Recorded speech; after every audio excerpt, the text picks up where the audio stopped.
Hey everyone, my name is Andrew Davis, and you are watching Season 3 of Conversations in Pop Culture, brought to you by my sponsors, Make Some Printing, the smarter way to print. I know printing your creative project can be confusing and stressful, but Mixum is here to make it easy. From their instant code calculator that lets you get as many quotes as you want for free to their 24-hour customer service support, Mixum is here to make sure your printing experience runs smoothly from start to finish. And right now, you can choose from a range of premium printing options and materials. And the company has also printed so many successful Kickstarter campaigns, some of them you have even heard about on this very show. And they currently offer services in the United States, Canada, Australia, and the UK.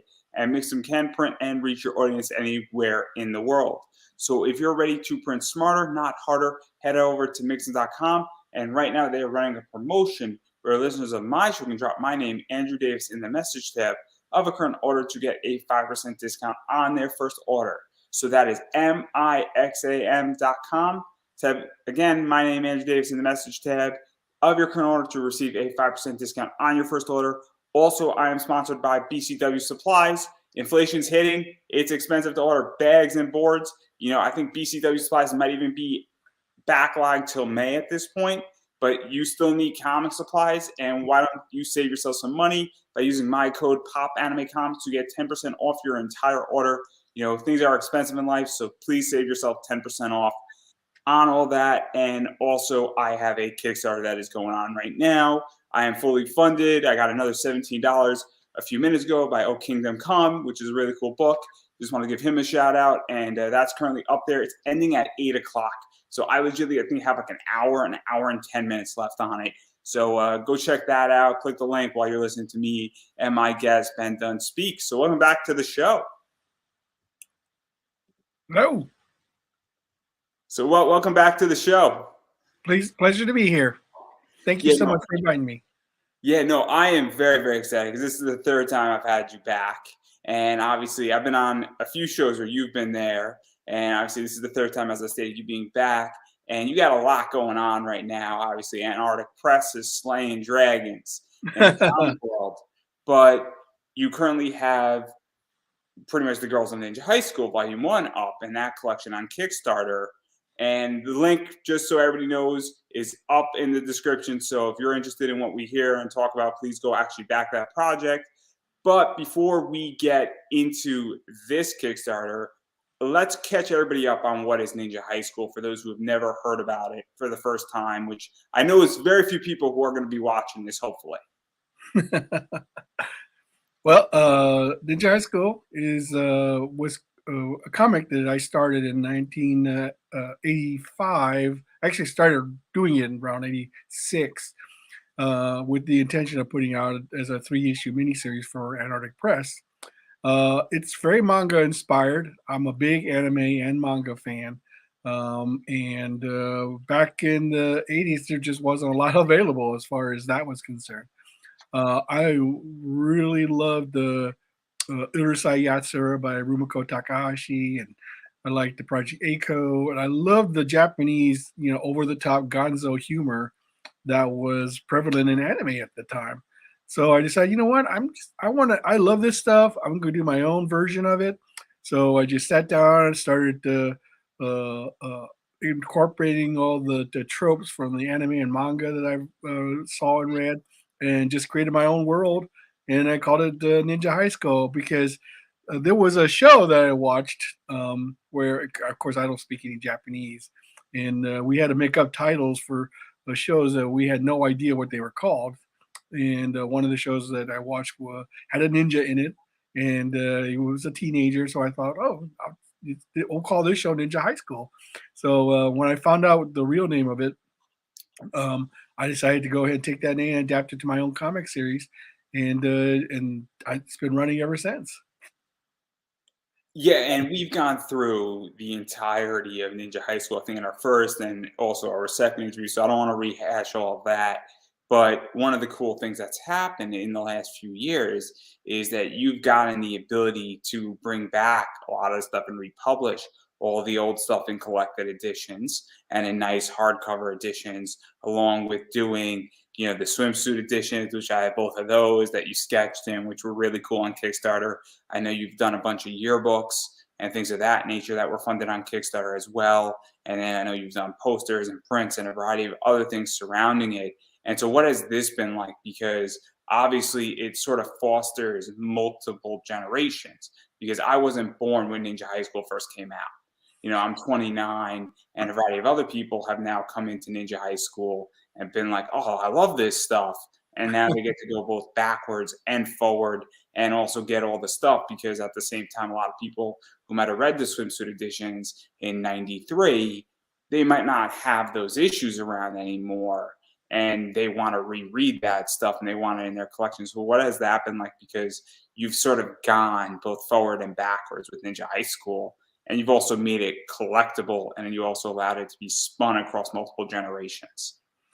Yeah, I mean, the thing about Ninja High School, like I said, originally I only intended it to be a 3-issue miniseries, but it proved to be popular enough for me to keep going. So one of the things, one of the things I wanted to do was to avoid what I called the Archie Syndrome, where Archie is a teenager, but he's been a teenager for like 60 years, and he hasn't changed. And that's one of the things I wanted to avoid in my comic was that idea. So every 10 years or so, I change the cast.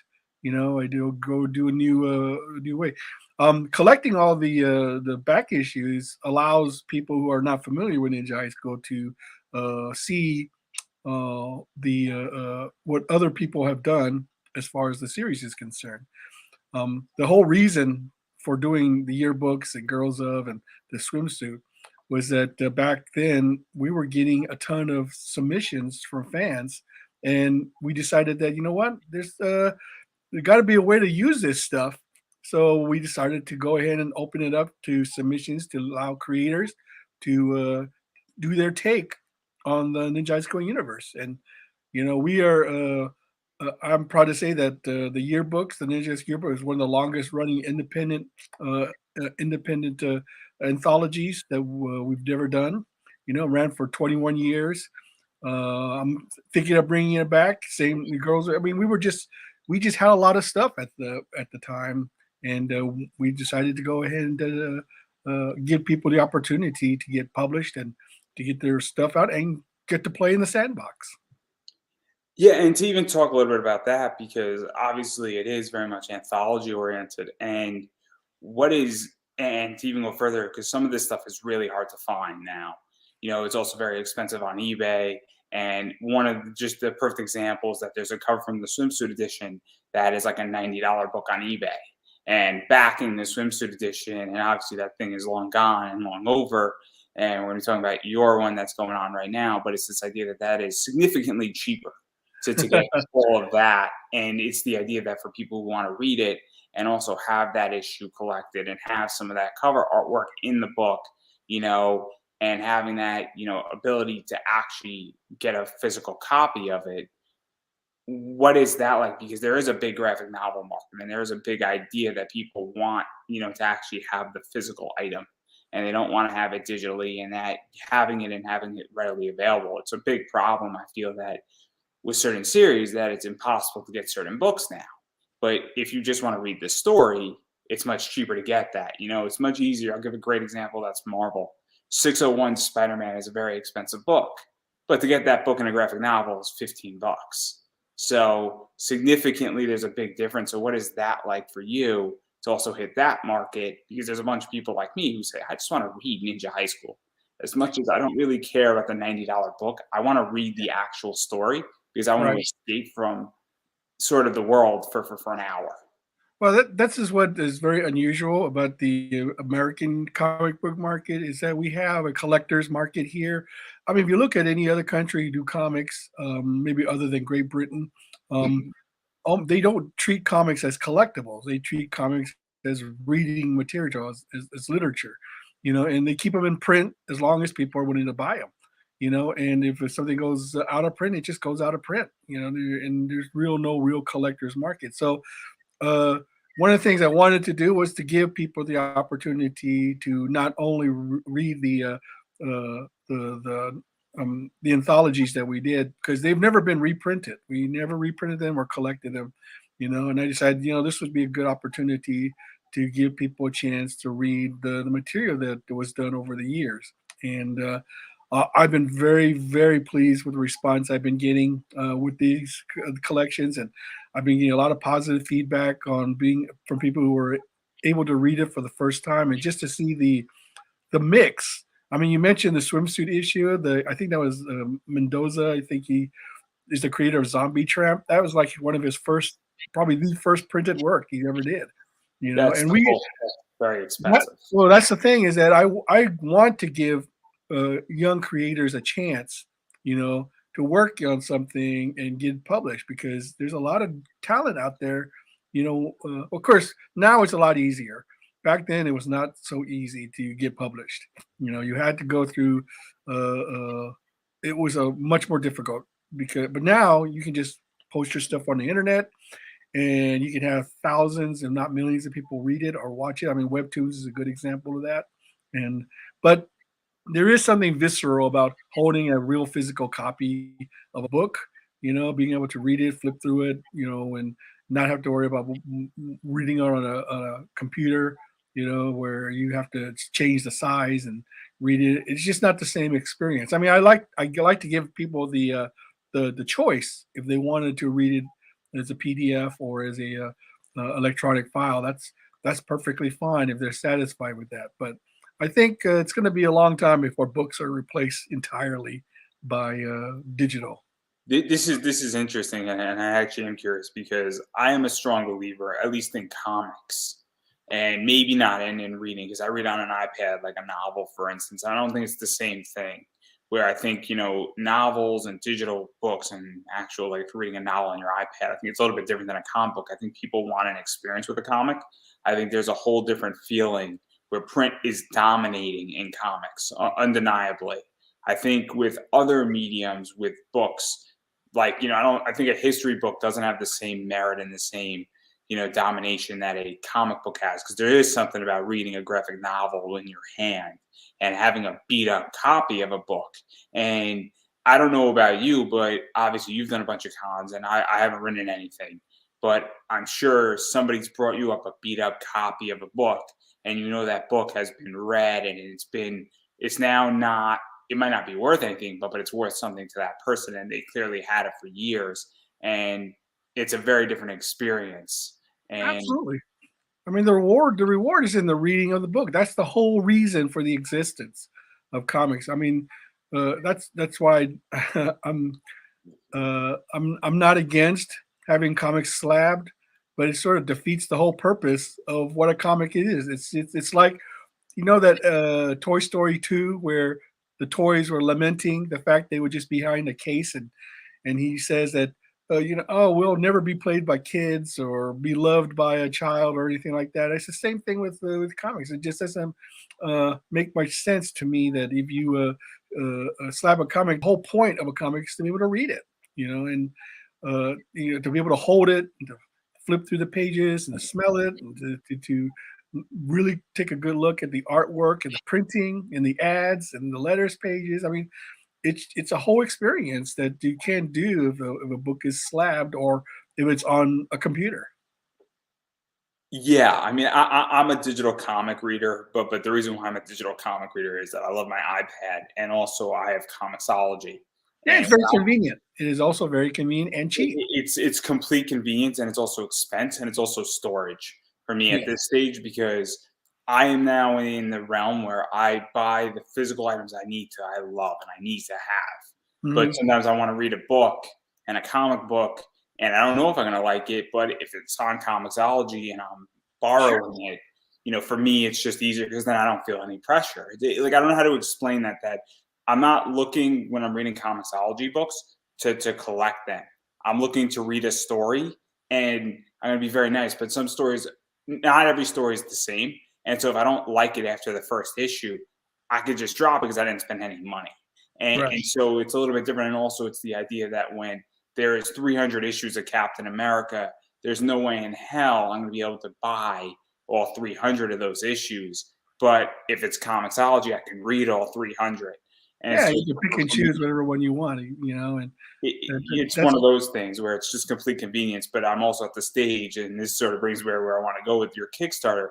Is the reason why I bought the swimsuit editions in Ninja High School is because I needed to have those books. I wanted to put those books on a shelf. I want to actually read the graphic novel, and I'm at that stage as a collector and as a graphic novel guy and as a comic guy, where obviously I have a business selling, buying, selling comics, but I'm also at the stage as a collector where I can't collect everything, so I'm collecting what I want to collect, and I back what I want to back on Kickstarter. sure. And so I think that's also sort of what's going on a little bit with your Kickstarters with Ninja High School, where people are like saying, "Hey, look, I really want this in my bookshelf, and if I have Absolutely. 100 books, this is one of the books I want in my bookshelf." Type of mentality. Hmm. Well, that's what I wanted to do, is just to offer the opportunity to be able to not only read the stories, you know, but to have a way to go back and reread them again if you want, and just have them available in a convenient format, you know. And I mean, there's nothing wrong with uh, digital comics. I read a lot of Golden Age comics because there's no way I could afford them. So this gives me, and it's also great for doing research too, you know, because sometimes I'll go through a lot of the public domain Golden Age comics, and I'll find interesting stories and characters that are ripe for a revival. I think, you know, but you have to know who the characters are, what they did, and you know, try to stay within the confines of their original conception. And so to even go further into your Kickstarter, which is the next book that you're doing with Ninja High School, and it is the Girls of Ninja High School. It is an anthology. I think there's 3 of them that were published, and this is the first time it's being ever reprinted. And so, what's the story behind this book? And when was this book made? And now, why are you bringing it back into the Kickstarter world and making it the next iteration of Ninja High School? Because obviously, there are people who are Ninja High School fans that didn't even know this existed, Oh, including. absolutely. Well, So it I'm actually ran. Yes.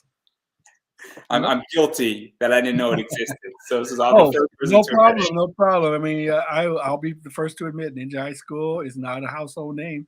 You know, I mean, it has its following, and I'm trying to build up on that. But Girls on Ninja High School ran 7 issues, and I'm collecting the first 3. Um, the uh, uh, the girls sprang from the overwhelming material we've been getting when we first launched the yearbooks. The yearbooks were launched in 1989, and they proved to be such a big success for us that we kept the yearbooks going. But we had an overflow of material, so we decided to go ahead and do a spin-off book focused on the girls of the female characters in Ninja High School, and decided to collect them in their own anthology. So, and that's where it came from. So it lasted quite a while. It lasted about 7 years. Then we just, but as the submissions started to dwindle, we decided to go ahead and focus strictly on the yearbooks. And we went ahead and canceled the Girls of. But it did pretty good during its run, and we were happy with it, and we were able to keep the yearbooks going for quite a many years after the cessation of the Girls of. And so obviously it ran for 7 years, and then now obviously the swimsuits did really well. A bunch of the yearbooks, obviously I think we're funded on Kickstarter. Obviously, you did all of the omnibuses, and this is the next, Kickstarter you're doing for Ninja High School. So what prompted that decision to bring this onto Kickstarter and push it out, and now bring it into a whole reprint? Because it is interesting when you're reviving, or you're not reviving it. It's more along the lines that you're reprinting it and you're bounding it nicely, and you're creating volume 1 and volume 2 of this. I'm Well, presuming there's going to be a second volume, right?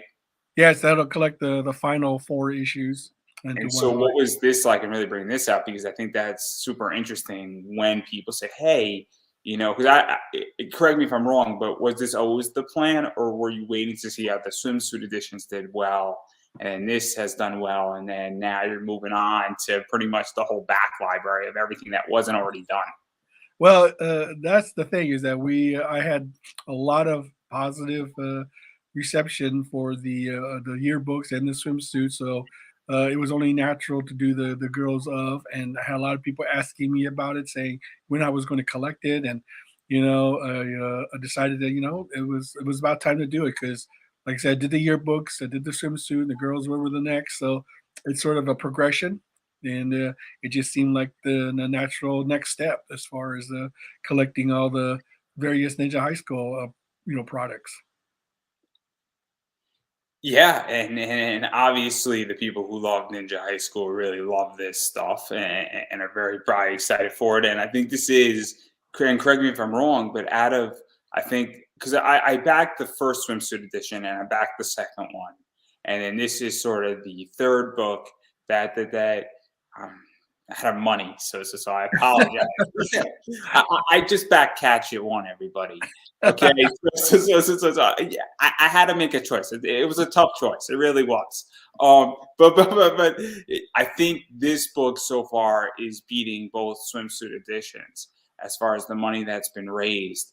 And what is that like for you? Because obviously that must be very rewarding for you and everything that you're doing. Oh, So well, yeah, I have to thank all my backers and readers and fans.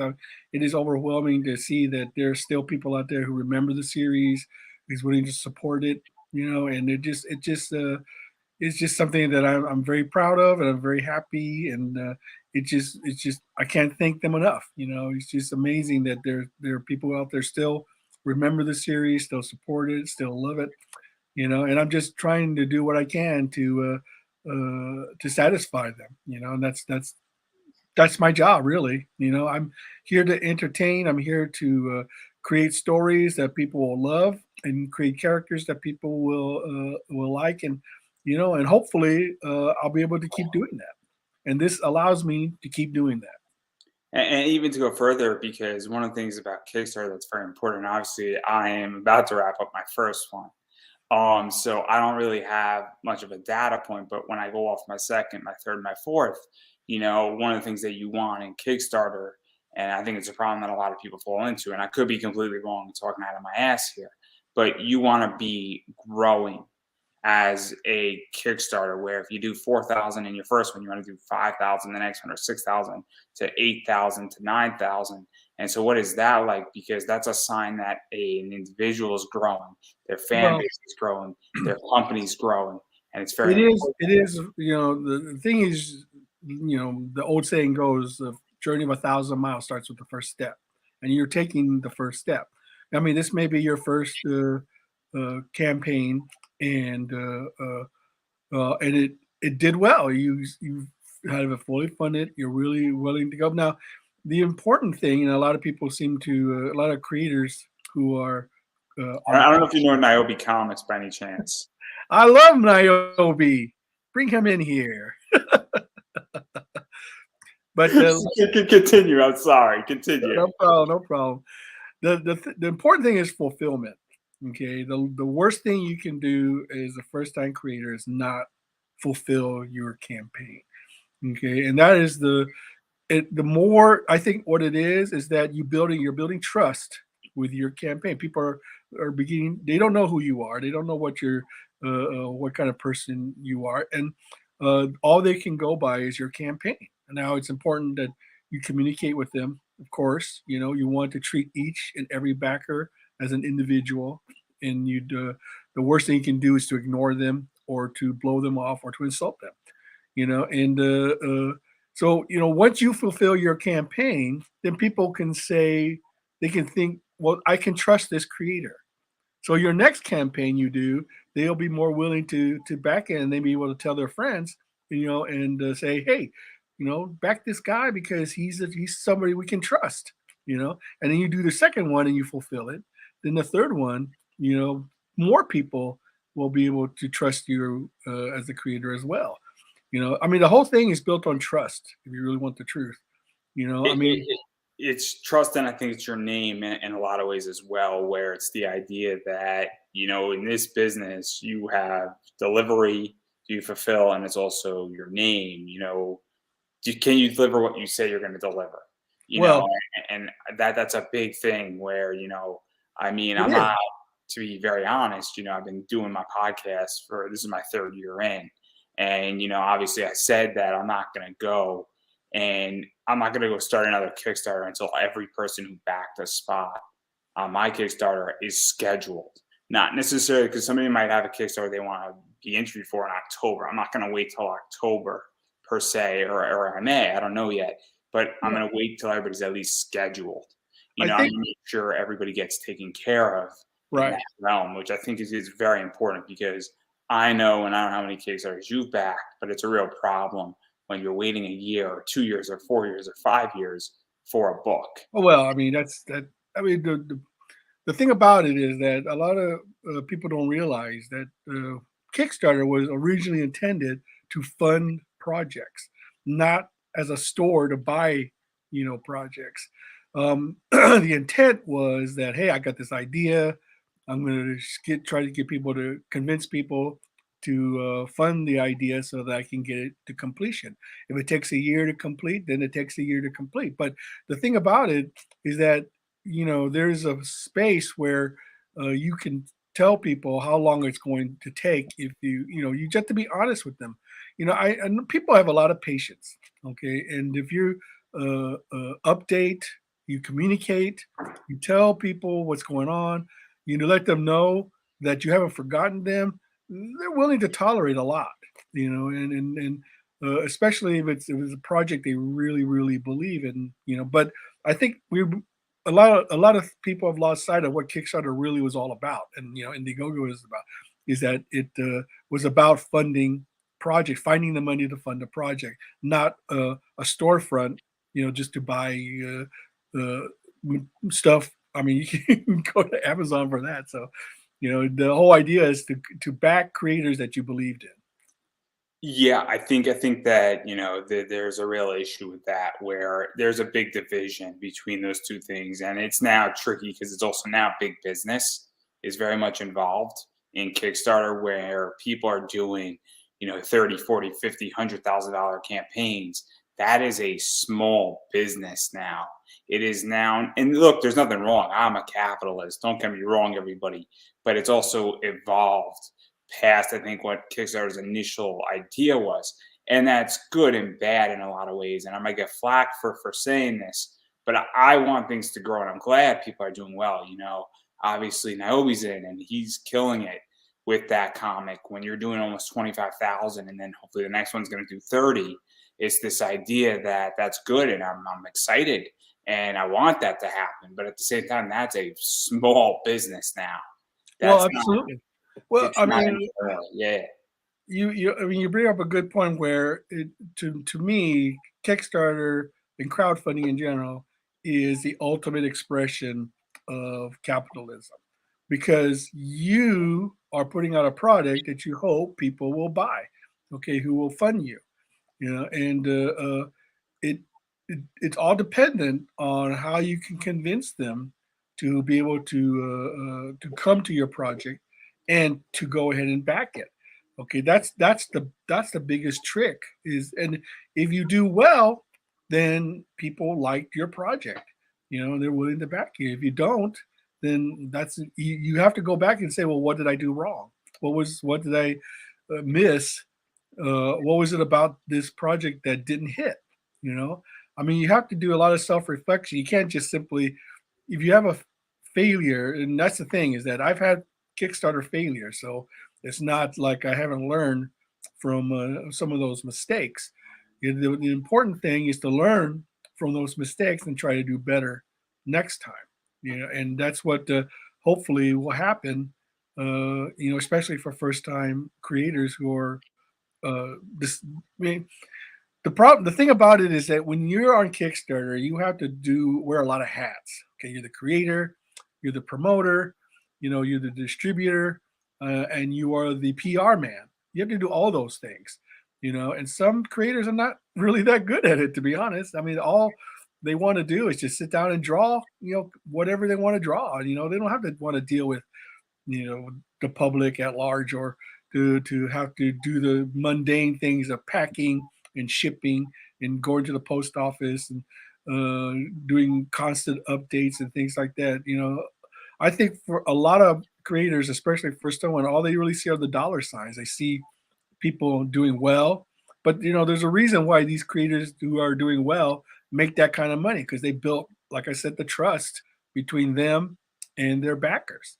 And they have to. A lot of first time creators they have to understand that. They have to understand that, if I don't know you from Adam, if you're a first time creator, so you have to either wow me with the project that you're putting out, or I trust you that you're going to put out the product that you're going to do. Because I tell you what, Yeah. what? Oh, for me, it's slightly different because obviously I'm doing season 3, so I have a bit of a track record, but I still feel that the 36 people or 37 people, I still have to prove to them.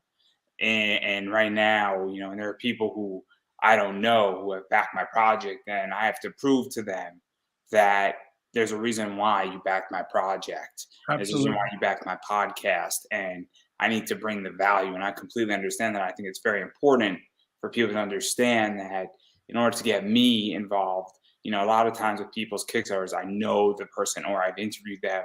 And so I build trust differently because I'm not the average customer anymore. Because if I interview you and then I back your project, it's a little bit different Mhm. than if, I just came across your project on Kickstarter. I'm like, oh, wow, this looks cool. That trust is a little bit different. So I'm in a bit of a different category. But at the same time, I still feel that even for the people who know me, I got to earn your trust. I got to earn your value. I got to earn your dollar. And Right. I think some people feel saying, hey, you got a bit of a track record and you did a lot last year and you're already starting off this year, and then you're going to send out a calendar link legitimately tomorrow or the next day as soon as those surveys go out. I mean, as soon as the money comes in, that link is going right out, and I'm booking everybody hopefully before the 14th. And so, but I think that's something that a lot of people don't understand when they're starting their first, second, or even third, is that it does take time to build up trust. And I think that's something in Absolutely. comics that is very complicated that a lot of people don't understand. And that's just my opinion. Again, I haven't written a comic. I have done a lot of podcasting. That's what I've observed. Well, that's great, because you're doing a lot. You're doing a lot of things to help promote your brand. You help promote you as an individual. I mean, it takes a lot of work, and it takes a fair bit of talent to do that as well, and persistence. It's really difficult to juggle all those things, and try to build a brand for yourself, and to convince people that you're worth backing. You know. I don't know if you know Max DeVille, but that's Max DeVille. I think is Atrocity Press. So Uh, that's I'm not in the same, even not even the same league as Stan Lee, but thank you for the comparison. I appreciate that. and I'll throw this one off because this is what your boy wants. I'm not that photogenic. I probably I probably would just freeze on there, But it is. But the thing is, right, is I love comics and I love people in comics. It just befuddles me why comic books cannot be more than what they are right now. It's like the perfect delivery system for ideas. You don't have to worry about. All you have to really worry about is the ability just to get it done, and to find a way to, because you don't even have to print it. You can just load it up online on Webtoons and have people read it for free. I mean, of course, it's difficult to monetize something like that on a digital platform, but it can be done. If your book is popular enough, you can make some. Because I mean, I don't know if you've ever been to Webtoons, but sometimes some of their stuff have millions of readers. And it is possible to create something that create a huge following. It's the idea that I'm a huge Avatar: The Last Airbender fan. I'm a huge Korra fan, and while to make Avatar: The Last Airbender as a TV show or The Legend of Korra as a TV show, and they did 4 seasons of that. They did 3 seasons, 60 episodes of Avatar: The Last Airbender, but then they continued those stories in graphic novels. And I could tell you that probably that graphic novel, all said and done, might have cost $25,000. I mean, it's 162 pages, which really isn't that bad, all things considering. That's a big property. It's a hardbound book. But an episode of Avatar: The Last Airbender costs way more than $25,000 to produce. And Mhm. so when we actually look at cost pound for pound, the idea to produce a graphic novel that continues a story versus a whole nother season of an animated series or a cartoon, it's a big difference. And I know that you just had something that just came out on Netflix. And so obviously you're well aware of the amount of effort and the writing and the costs that go into that. And it's not so simple, all that stuff to produce, and producing television, while it's gotten cheaper, it's still not cheap per se, as much as comics is. And I know people might say, well, producing a comic is expensive. No denying that it's expensive. It is not as expensive as producing an animated series. Well, I mean, you are correct.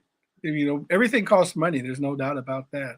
It's just how you use that money. That's the important thing. I mean, I will tell you that back, even as far back as movies and TV and whatever, things can get done, on a very low budget if you know how to spend your money correctly.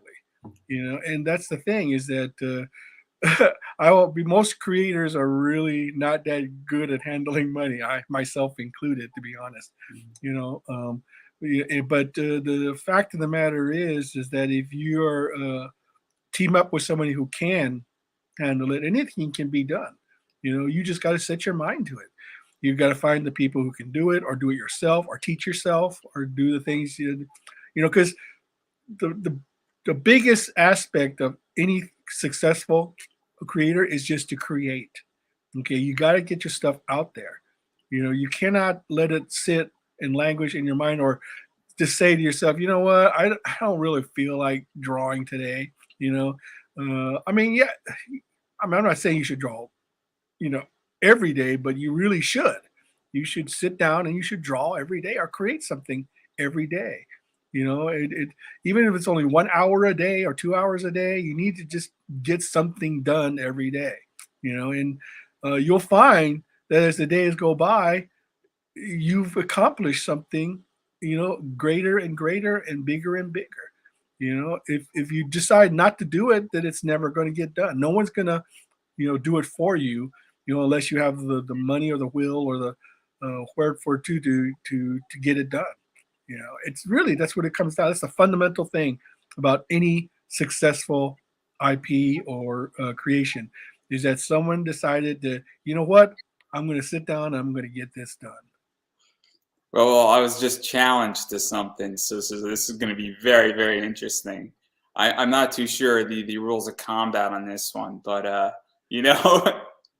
I would never combat anybody. I would welcome any, lively debate. I mean the word duel. I mean, the only thing I could think of is, the heart of the cards, and pull out a blue eyes white dragon, and I'll be great. But that's such a bad joke in so many ways. I digress right there. Clearly, this season's going downhill. This season's just going straight downhill, guys. I've already come and succumbed to the fact that this entire thing's going downhill. But I digress right there. After you probably just gave the greatest advice for creators, I just completely just took it and tanked it into the river. Clearly.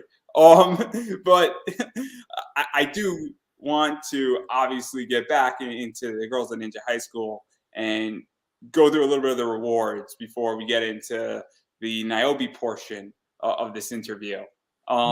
Yes, everybody, there's a Niobe portion of this interview. But, awesome. It's very important, I think, to talk about Niobe. I am not contractually obligated, but I feel that obviously I'm on Larry's show all the time, so he's been wanting me to do a Niobe Ichiku crossover, and I would like to do that someday. When I have a little spare time, I would love to do it. We're going to talk all about Niobe, everybody, I promise. But one of the things I do want to get into is rewards. So obviously, people can get this thing digitally, which is good for people who don't want to pay for shipping, or shipping internationally is a bitch in a lot of ways. It is complicated. Australia is open sometimes. It is closed sometimes. I don't even know what's going on with Australia, New Zealand, and the rest of the world. And obviously with COVID, that's very complicated. Not to mention that it's expensive to ship books overseas right now. Also takes forever. And then you also offer a soft cover book, a soft sign cover book, a soft sketch cover book. You offer a hardcover, a sign hardcover, a sketch cover, and then I think that those are the only rewards. I think there's like 7 of them, right? Yeah, I try to keep it simple. I mean, my one of the things I learned in the past is that when you offer uh, too many tiers, it can get really confusing, and it can also lead to a lot more expenses than a lot of people realize. You know, because it takes money to do all those different separate tiers. You know, and I've learned that you try to keep it simple, try to keep it direct, and know what works. Yeah, and that's why I mean, in my past campaigns, I used to, oh, you know what, I'm going to do this special foil edition. I'm going to do this. I'm going to do that, do this, and I learned very quickly that, oh, what a pain in the butt to do all this stuff. So you just like, I just streamlined it to make it as easy and as simple for backers to say, oh, well, that's easy. I can just either back this or back that. It just for me, that's what works best. Yeah, no, I think that's something that is very, very interesting because I'm sure you've seen campaigns and I have as well. And I probably asked you this the last time too, but I think it's very important is that I've seen people who have 50 covers. And while they're not producing 50 different pieces of art, they have a medal, they have a foil, they have this. And I'm just looking at their campaign and I get overwhelmed very, very easily with that, where I'm like, you have legitly 9 different versions of the same cover. Hmm. And when you go to print that, and this is something that I think people don't understand, is that every time you print a different cover, it is a different print run. It adds an expense to the print run, and this is something Absolutely. that I think people don't understand. So if you have 4 covers, you're going to have an additional, and I don't know the whole dynamics, and obviously there's people who are watching this who know better than me, so I'm not going to go speak, but I know it changes how much something costs, and it does add an additional cost to it, and Yes. then you have to raise your price up or it cuts into your profit, and it Right. gets very, very complicated. And Yeah. so The more stuff you add, the heavier the, the package is. It adds weight. Every little thing that you add is going to increase your costs. And I think a lot of creators make the first time creators make the mistake of not, figuring that in the final, cost. Because you may do well thinking that, oh, this is going to cost me this much to do that, this much to do that, and then find out, holy crap, I didn't realize, printing this add-on was going to cost this much, and then shipping it was going to cost this much, and then when they suddenly realize, man, I don't have enough money to cover, all the stuff that I promised, and then they get into that jam where they have to either put in their own money or not fulfill their campaign. I mean, I'm in a unique position where most of the things that I'm fulfilling are digital. And so for me, it's very easy for me to add on another digital position. I have Sure, 2 physical rewards, and that was intentional and that works because for you, you know. it works for me and it works for my product. But if I'm producing a comic, it's a little bit different. Mhm. And that's something that I think people have to understand. And when you're a first time creator like myself, I'm also in the podcast realm. So I'm not doing a comic book per se. So it's a little bit different. So I don't want to start going giving advice. Obviously, Sam Quinning's been in here, Max DeVille's been in here, Naomi Comics has been in here, Trish Benningston's been in here, and I think Pete Velasquez was in here. Or hopefully, I got Pete's name right. And so all these people, and I know them too, which is great. Which I appreciate them all watching a good chunk of it. Yeah, All those people, if you're looking and you're a first time creator, I don't think they're going to mind. Those are the people you should ask questions to. I am not the guy to ask. Ben is the guy to ask Kickstarter questions to, comic questions to. I am not. I'm going to defer to all of them until I'm doing a comic. But yeah, I think it's very important to understand even budgeting in all this. absolutely. The worst thing you can do for a campaign is to underestimate the cost of fulfilling your campaign, because nobody wants to lose money on a campaign, and so it has to, especially if you have to fulfill it. Now, it's one thing if it doesn't fulfill, then you're not obligated to do anything, but if it is fulfilled, and then you find out, oh my gosh, I didn't know this was going to cost this much. I didn't know this was going to cost that much, and then you find out that you end up either with very little left over or in the negative, and that's the worst thing that can happen, really, short of not being fulfilled. Because at least if it's not fulfilled, I mean, if it doesn't make the goal, then you're not obligated to do anything. Yeah, no, for me in my campaign, I might be $50 surplus at most, but I'm not in the way I make my money is outside my Kickstarter.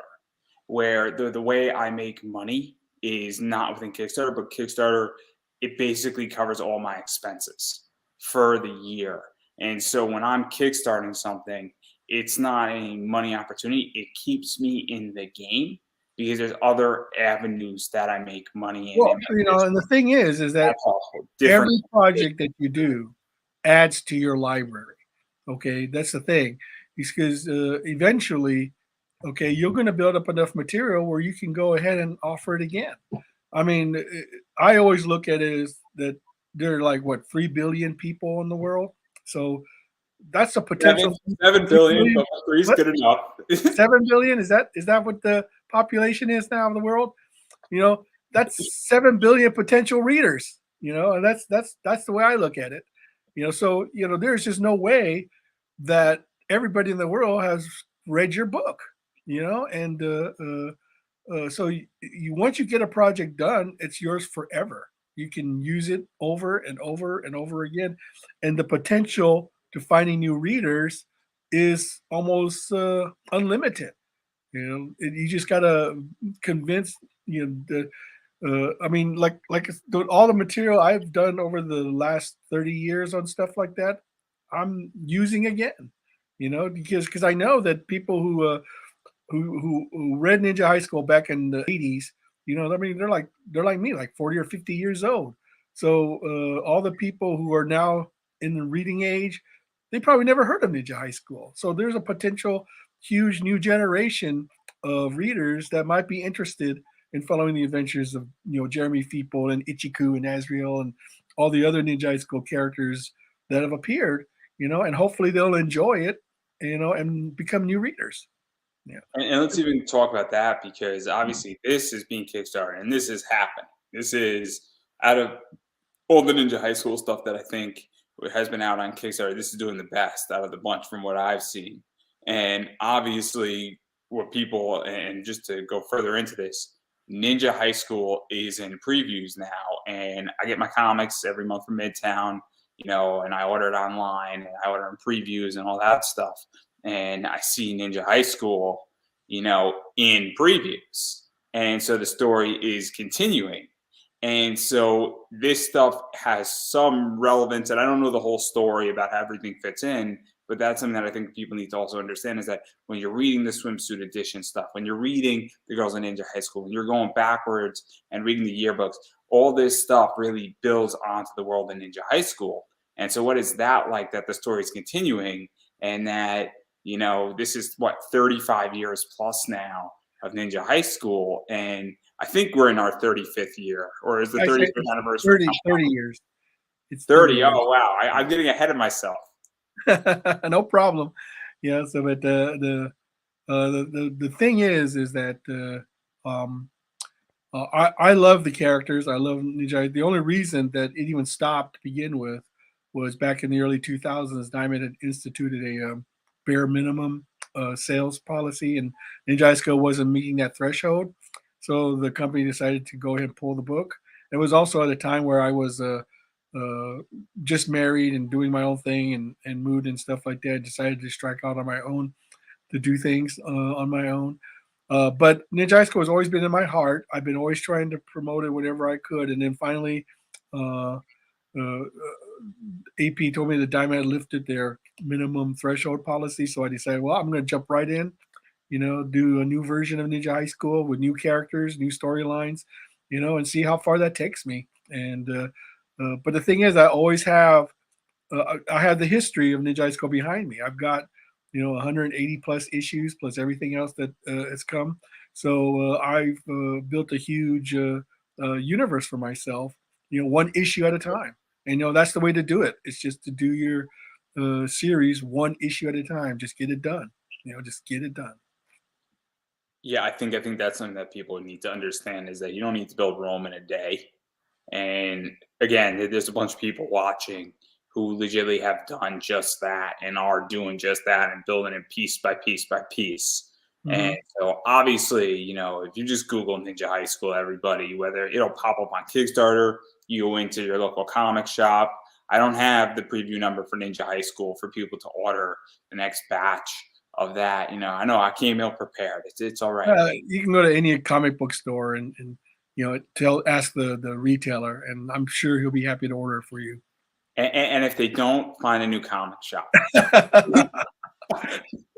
So that's just the way it goes. Ninja High School or bust, guys. Well, Ninja High School or bust. I don't understand that. I don't understand that logic. If someone is coming into your store asking that they'll buy a comic book, I mean, what detriment is it to them if you don't order it? I mean, you're losing a sale. You're basically, I mean, that doesn't make any sense to me.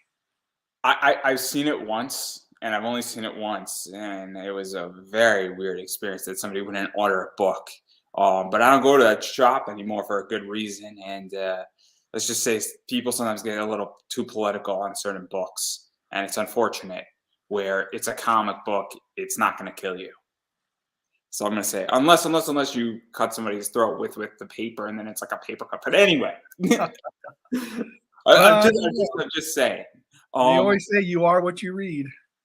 that is true too. But I do want to back out of Ninja High School. Obviously, as I was stating, right now I know that you could order Ninja High School in previews on Midtown. So if you go, it's in the independent sections, and pretty much my understanding is Midtown has their previews open.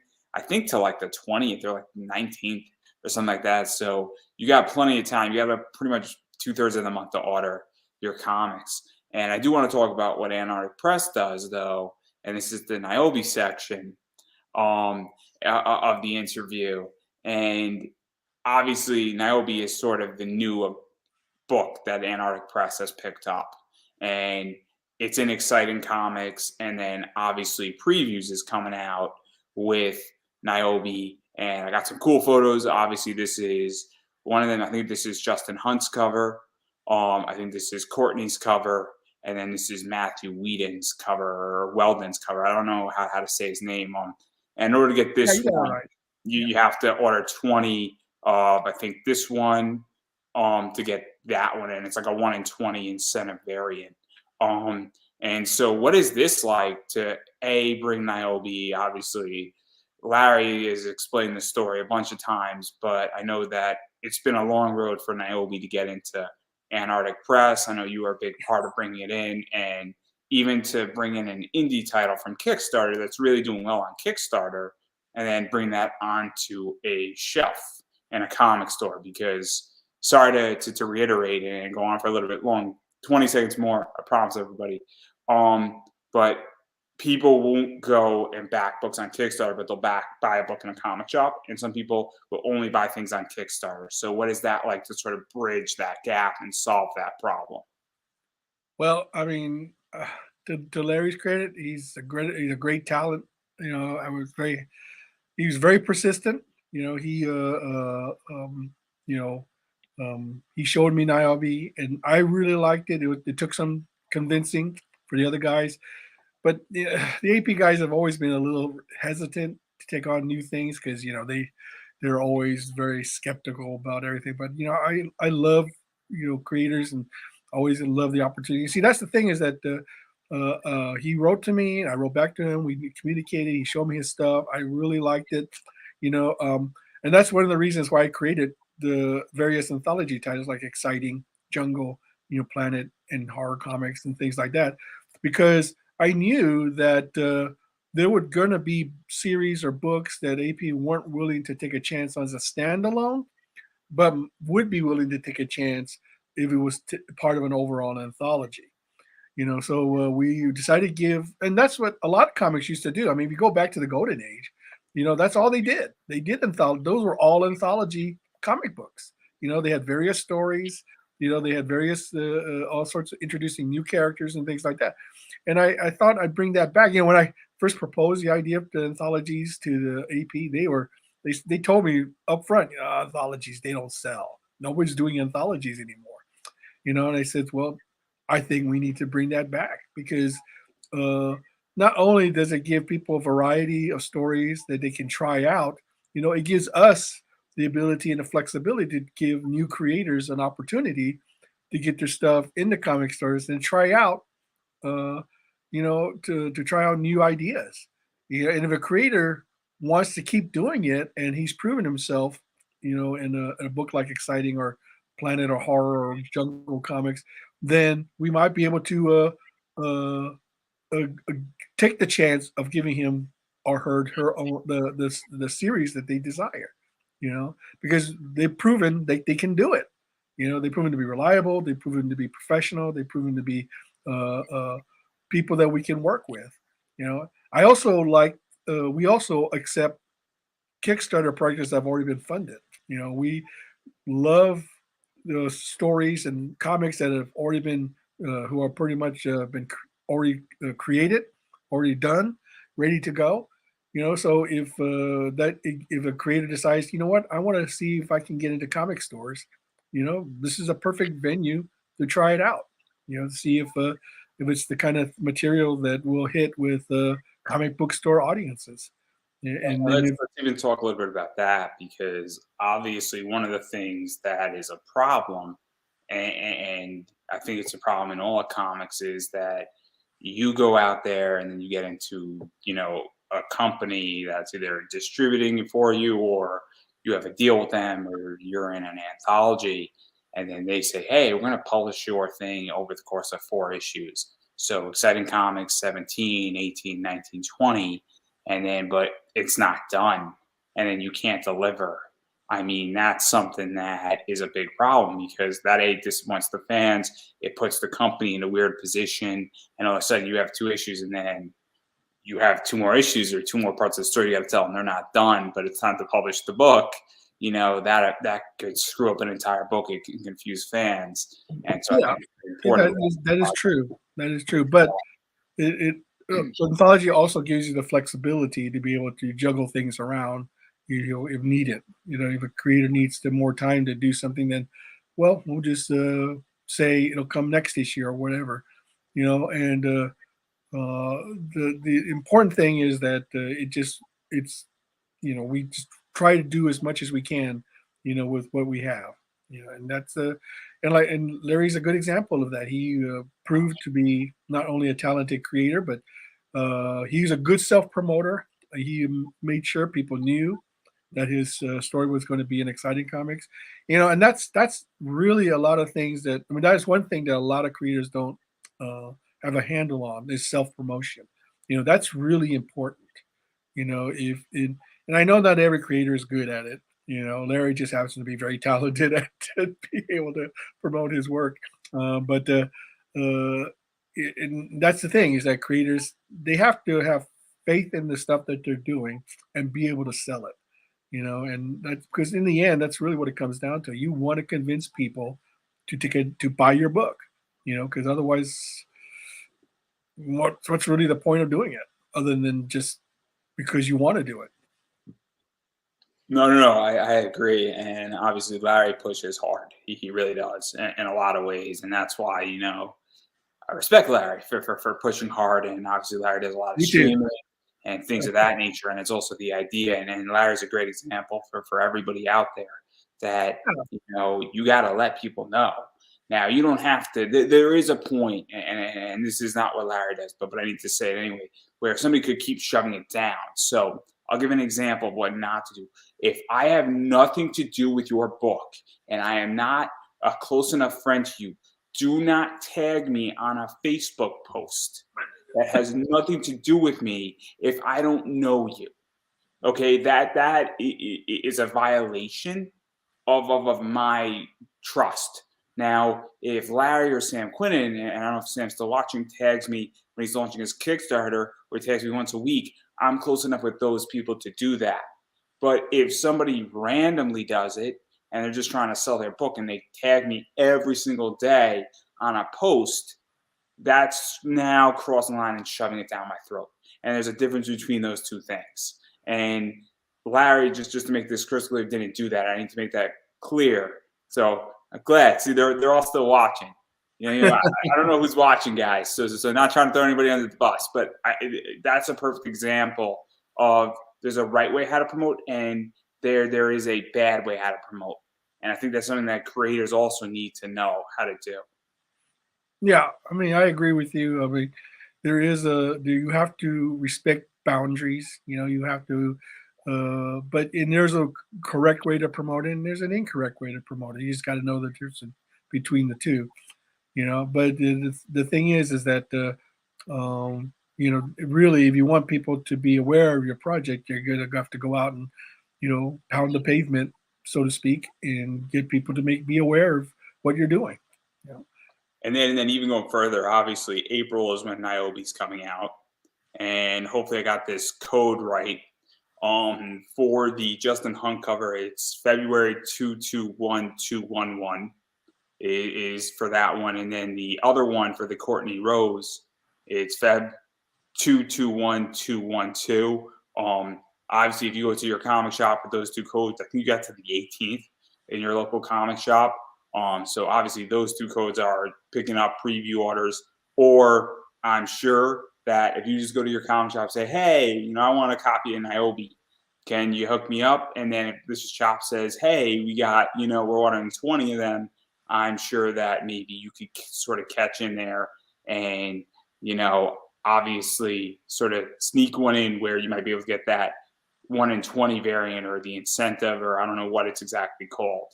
Yeah, So you have a choice. yeah, Larry just put it up, and I'll throw it right in here. So that's that one, and then the other one I think is just one below it as far as numbers. But obviously I'm gonna just leave that up. I'm gonna leave up just, I think that's the cover A, that's the Justin Hunt, and the Courtney Rose is 221211, and then the Matthew Weldon or Whedon, I don't know how to say his name. So Well done. You got it right. Oh, no, again.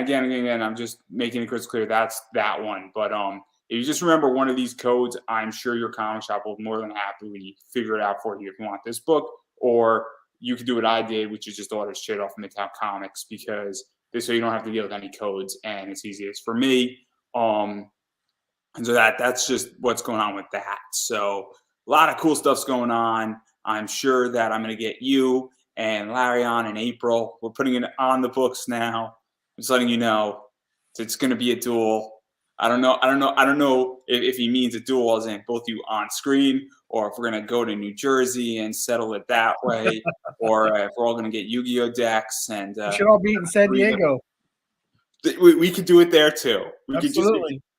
We should just San Diego Comic-Con. We'll meet up there. Wherever you want to do it, I'll fly. Larry will fly in. It'll be great.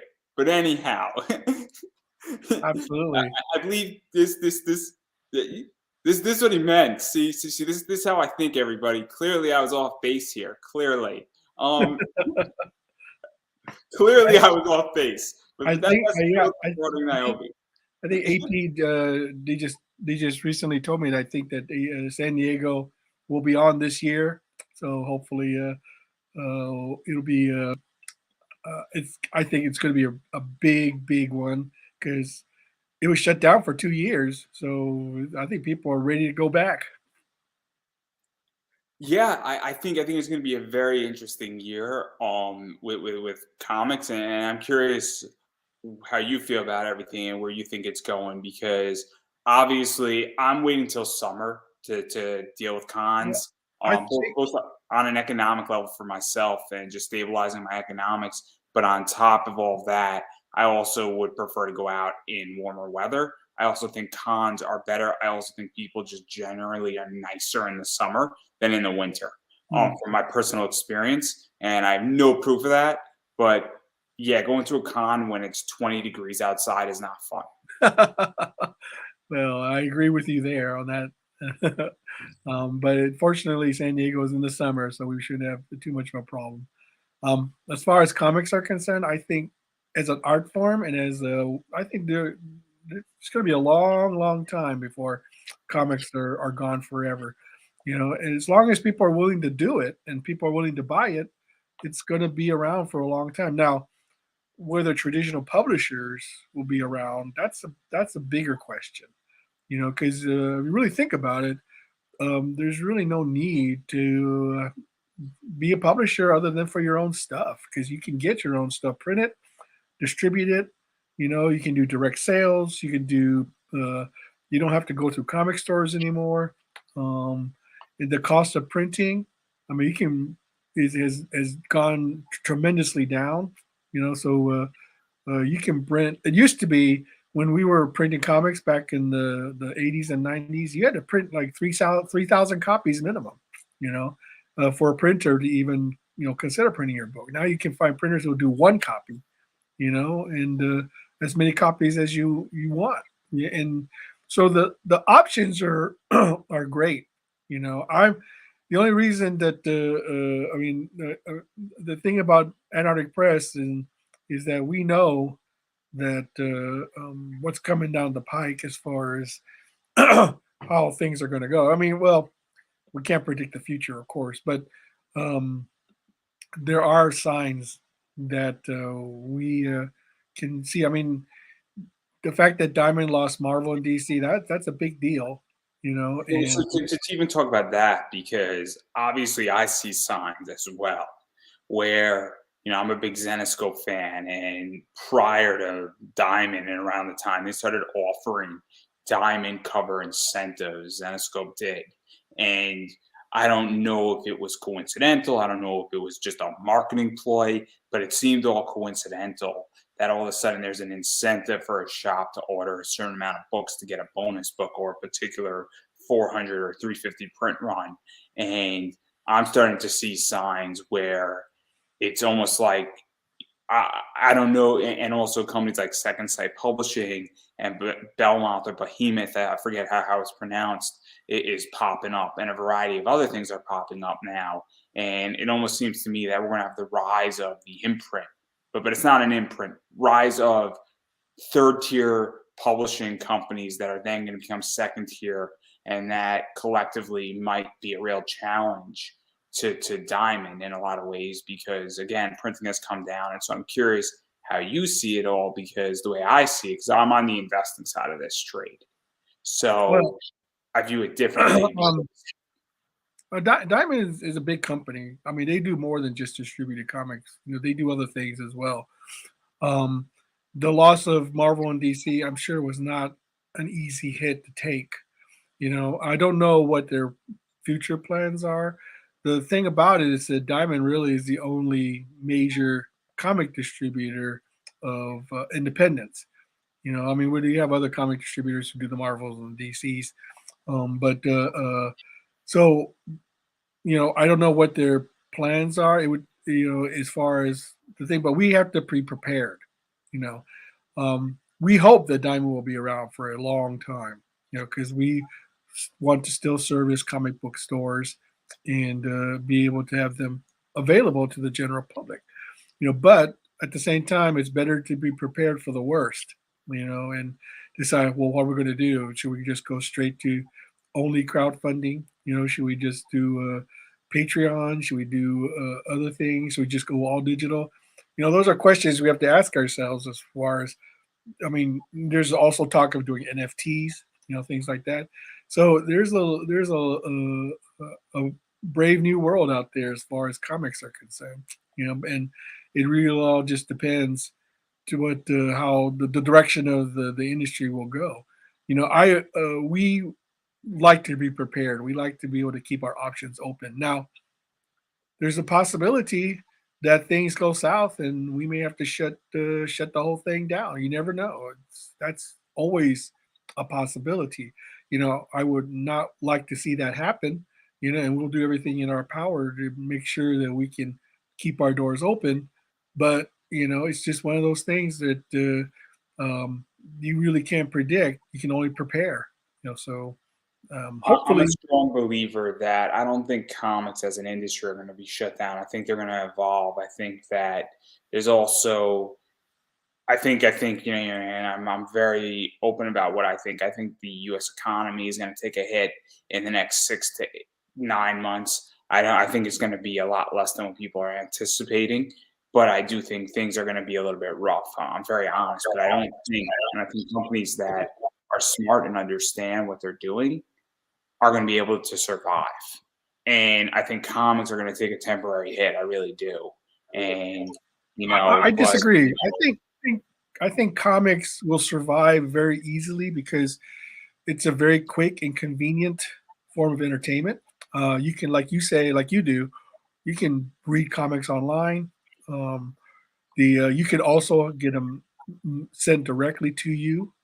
So it's not like it's not unavailable.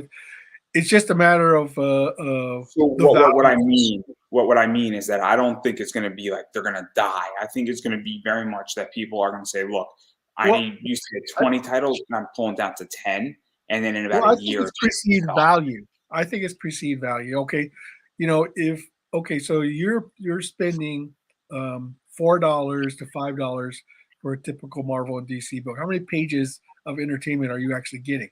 20, 22 pages? You Or know, 18. But that's not the point. 18 pages. I mean, It's a joke. It's a joke because the writing is so bad. I mean, it's all about the value of what people are getting for their money. Okay, for instance, for AP, we decided to go to add more pages, not take away more pages. I took the step of adding 8 more pages to the typical, and if you read a typical exciting comics, it is comics cover to cover. Okay, there's hardly any ads, at all. In fact, sometimes I got to put the story on the inside back cover, just to give you some extra story pages, and we decided to increase it to 40 pages, and stay within, with under the $5 mark, for 40 pages. I mean, that's double what a typical Yeah. Marvel or DC comic offer, and we're doing that for almost all our anthologies, except for Jungle Comics, because for some reason I can never get enough submissions. Seems like a lot of people just don't do jungle stories anymore, but It's all right. It's all right. It's a Tarzan thing. You have to understand. Tarzan ruined it for all of us. yeah. But like I said, so we're taking the opposite tack that we want to give people more value, not less value. Like when you if you're going to increase your price, you better make damn sure that people feel like it's worth the extra money. You I know, agree on that. And also, I mean, I'm going to say something that's going to be somewhat messed up, but also you better make sure your writers, your artists don't do something dumb. Because right now, there are books that I don't buy because the writer has done something or has said something or has crossed the line or has attacked fans. And I'm like, I don't want to support that.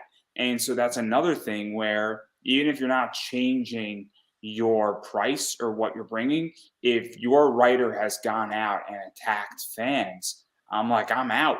It matters to me, and maybe other people it doesn't matter, but it's also the attitude I feel, because now when I have to become more selective because money's tight, and right now in my world money's a bit tight, so I've become a lot more selective in the last 6 months on what I actually pick and what do I really want to read versus saying, do I want to take a shotgun approach and pick up everything, and yeah, so now I'm actually looking at who's writing it, what's their mission statement, what are they writing, why are they writing, what is their actual writing skill.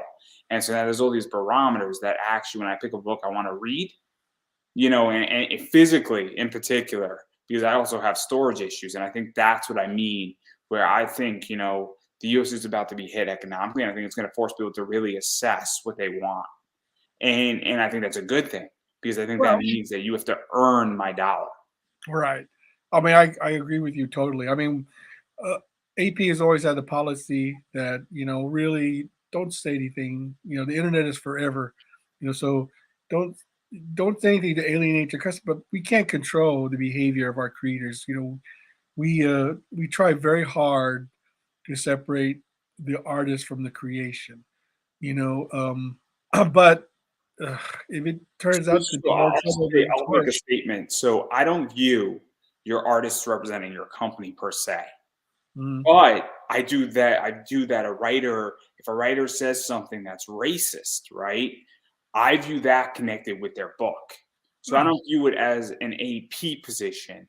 I view right, it as an idea that if person X said something racist, I'm not going to buy their book, but I'll buy another book from Antarctic Press, for instance. And the reason why is that I don't view it connected to the company, but I view it connected to the intellectual property, which is a difference. There's a big difference. It's kind of like I'm a huge WWE fan. If a wrestler did something, there was a wrestler who got accused of, sexual assault and texting a minor and doing something somewhat wrong. I think everybody knows who this. I don't view that as a WWE's fault. I view that as that wrestler's problem. And now I don't want to buy that wrestler's T-shirt, but I'll buy a John Cena T-shirt instead. That's how I view it, and I think it's a good way to look at it more so than anything else. And absolutely, you have that right. You can decide, and see, that's the beauty of the system that we have, is that you have the right to buy or not to buy, or support or not to support any creator. I mean, we try our best to. I hate that we have to, get to the point where we have to actually consider, what people have said online, or to vet what they've what their thing is. But we try very hard. I don't. When someone sends a submission to me, I don't ask them, what their gender is. I don't know actually what their political beliefs are. I don't ask any of that. Okay. The only thing I'm concerned about is the work good. Do I like the work? I base all my decisions for submissions strictly on, do I like the work? And if and I always take it upon myself to make sure I let every submission or creator know, to write back to them and let them know what I think, or to acknowledge them. You will know that any creator who sends, something to me, I will acknowledge receipt of that creation. I will not ignore it. And that's the thing that allows me to be able to find all these great creators, and possible superstars of the future. Because we're not Marvel or DC, and we long given up any pursuit of trying to be anywhere near, Marvel and DC. We're just an alternative. We're a small independent. It's how I function. Where I spend a lot of time in indie wrestling for a reason, because I'm not looking for the way my business and my interview business is built essentially. And what I've done is with the wrestlers, and if you go back through seasons 1 and 2 of my show, there are some people who have done amazing things and who are the superstars of tomorrow, but they're not going to be the superstars of tomorrow. They're generation 4 or 5 down the road, but I spent a lot of time in the indie saying, this person's a superstar, that person's a superstar. And it's so cool because I can't compete with a WWE, I can never interview a WWE superstar just because I can't get in, but I can get them before they go there. And I can get them on that superstar journey and rising to the top. And then I'm like, well, I was there first, and I spotted talent, and I have a relationship with people who are going to be in WWE in the next 6 months. And people are like, how'd you get that? And it's because I just know where to look, and it's that same mentality. And so I think it's very cool what you're doing, because you're very much a breeding ground. And it's something that I think a lot of people don't understand. And once you do understand it, it's going to be very cool. And I think, maybe I just revealed my entire play card here for everybody, but there you go. I know where to look for talent. Well, the thing about it is that how are we going to find the next crop of talent if we don't give them the opportunity to showcase their abilities and their work?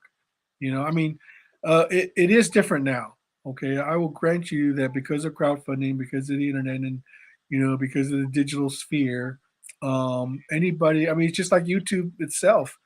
If you have a good message, you have a positive, you have a message that people can resonate with, you can have as many viewers as some cable shows. It's just the same with comics. If your comic is good, people will find it and they will support it. There's countless examples of that, on the and some of these crowdfunding books, they do better than Marvel and DC. Who could say that? And it's one of those things that the dynamic has changed. The only reason I think that I mean, not the only reason, but one of the things that I think is a good opportunity is for small independent publishers is that uh, people have become disillusioned with what Marvel and DC are putting out these days. And they're. I'm not saying that they're abandoning it, but certainly the sales have not been as robust as they have been in the past. And this is a perfect opportunity for independent publishers to start and independent creators to really shine and to show people that they can do better, that they can offer an alternative. Yeah, I agree, and I think that that's something that obviously a lot of people can take, and I think the opportunity is just there for people if they want it. And I think that that's if you're an independent publisher, given the current comic market, I think the opportunity is there. And I mean, it's just does somebody really want it? Whether you're going through Kickstarter or Exciting Comics or Jungle Well, Comics, if you really think about it, technically, every creator is an independent publisher. I mean, if you do your own thing, you're a publisher. Okay, the thing about going through a traditional publisher like Antarctic Press is that we do a lot of the hard work that a lot of creators are not willing to do. Like we do the legwork to get your books in the comic stores. We do the printing, we do the distribution. We do some PR. And some creators they just don't want to deal with all that stuff. And so this gives them an opportunity to get their work out there without having the have to go through all doing all that stuff themselves. Now if you're perfectly willing to want to do that, then that's great. That's fantastic. But there is space for traditional publishers to, you know, get creators work out there, and do the stuff that a lot of creators are not willing to do. Yeah, and I think obviously it's all about what people want to do and all that stuff. And I'm sure I could pick your brain for hours on this, and I'm sure that a bunch of people who are just starting to create and are in the comic world would love it. And but I need content for the fourth time you're on, so we're gonna stop there. But obviously I'm gonna throw this one up because I think this really sums up Antarctic Press really well. Is resurgence has been found in eight Yeah, people Larry. who are going to be hearing this in probably a few months on a podcast. In podcast format, obviously, there's a lot of cool comments and things of that nature. And so obviously that's something that I think is perfect. But I do want to give you an opportunity to promote yourself because you got a lot of stuff going on. I do also want to say that Cat Shit One is on Kickstarter right now, and I read the first one and I've talked about Cat Shit One. And if obviously Mouse is in the news of an anthropomorphic book about the Holocaust, it's an amazing book, and I'm not comparing Cat Shit One to Mouse, but it is similar to the fact that it is painting the Vietnam War, Afghanistan, and I think parts of Iraq in animal form and giving a very different take. And it's very similar to Mouse in that style and sort of shedding a new light on it. And again, I'm not trying to say Mouse and Catch It One are the same book, but it's a similar thing with the anthropomorphic elements to it. Well, And they're both telling a story in a way. They're both telling a story about history in a way that is, different. yes, that's a great way to put it. And I think that that's something that is. And the reason why I bring that up is that Catch It One is done by Antarctic Press, and it's fully funded. It's 27 days is because it ends pretty much on February 28th. And it's a really cool book. It's a 400-page, book in the hardcover format. And so obviously I just want to mention that. But anyway, going off of that, I do want to give you a chance to promote yourself. So where can people, back the Kickstarter, back you, find you on Facebook, join your Facebook group, as well as support anything and everything you do, and also preferably make you as much money as humanly possible. Well, I appreciate that. Yeah, you can find me on Facebook. You can find me on Twitter. You can find me on Instagram, and you can find me on TikTok. I'm pretty easy to find, so that's not a big, difficult. I do appreciate you letting me promote the Kickstarter Girls of Ninja High School Volume 1, which is a never before reprinted collection of the Girls of Ninja High School anthology, which is a series of stories based primarily on the girl characters of Ninja High School. It's very manga. If you like manga, it's funny. It's for general audiences, so there's nothing controversial that would get it banned. So, but yeah, if you could check it out, see if you like it, hopefully I'll add you as a backer. Yeah, and I'm just gonna keep saying what I've been saying. I said it all of 2020. I said it all of 2021. I'm gonna keep saying it all throughout 2022. You have to support indie. What that means is when people have Kickstarters, you gotta back their Kickstarters. So first and foremost, you should hopefully back on a pledge level, and obviously pick up a book, whether you're backing digital or you're backing physical. But sometimes I get it that maybe somebody has a digital reward that's like a $50 digital reward. And you like their project, but maybe you can't afford it. But you can always throw a dollar in. You can always throw a dollar in. A dollar goes a long way. It makes a difference because if enough people throw in a dollar, all of a sudden it can be another $100 that somebody has to their project. And it can mean the difference between somebody funding and not. So first and foremost, you can throw in a dollar. But let's say you're in a tough financial spot. I've been there. Everybody's been there. One of the things that you should do instead is you should be sharing out the project.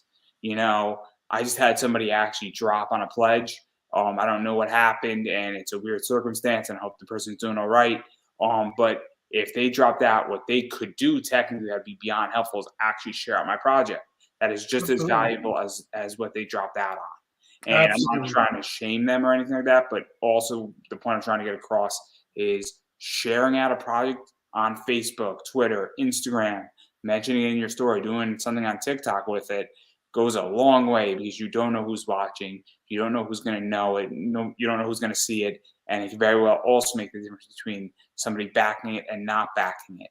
And that's very important. So obviously, that's something that is very, very helpful. Obviously, the Kickstarter is in the description up above or down below in the YouTube stuff. And so that's something that is very, very helpful as well. And I'll be posting the link after we're done, just so I don't fuss around here. I got you. Nightly Comics, I'm going to post it after we're done just so everybody can have it, but it's also in the description for if everybody wants to back it. And then as far as I'm concerned about me, obviously my Kickstarter is up in 28 minutes, I believe, or 27 minutes. I am $12 short of $8.50, so that's kind of cool. So I'm going to be really hustling in the next 15 minutes to get that $12 out. So that makes me very, very excited. But all jokes aside, but seriously, my Kickstarter is actually up in like 27 minutes. But supporting me, obviously through sponsorships. If you're printing comics and you're not happy with your printer, or you are, use Mixum. My code Andrew Davis, 5% off. Obviously, BCW Supplies, Pop Anime Comics. It's an affiliate link. I get a commission off of that, and you save 10% off. And yeah, just like what I do, share it around because it means something to me too. I really appreciate shares of my Facebook show, the YouTube side, and everything else that I do. Like my page. That means something. Join my group, Indie Comic Connect. You can post whatever you want. It's free to join on Facebook. Join Indie Comics, which I believe is your group. That's also a free group to join. And yeah, so support indie people and indie comic creators because it goes a long way in so many fashions. And on that note, I'm going to give you the final word. Well, I appreciate you having me on. It's always a pleasure. And I want to thank all your listeners. And like the man says, you support indie comics. And on that note, that's a wrap, everybody.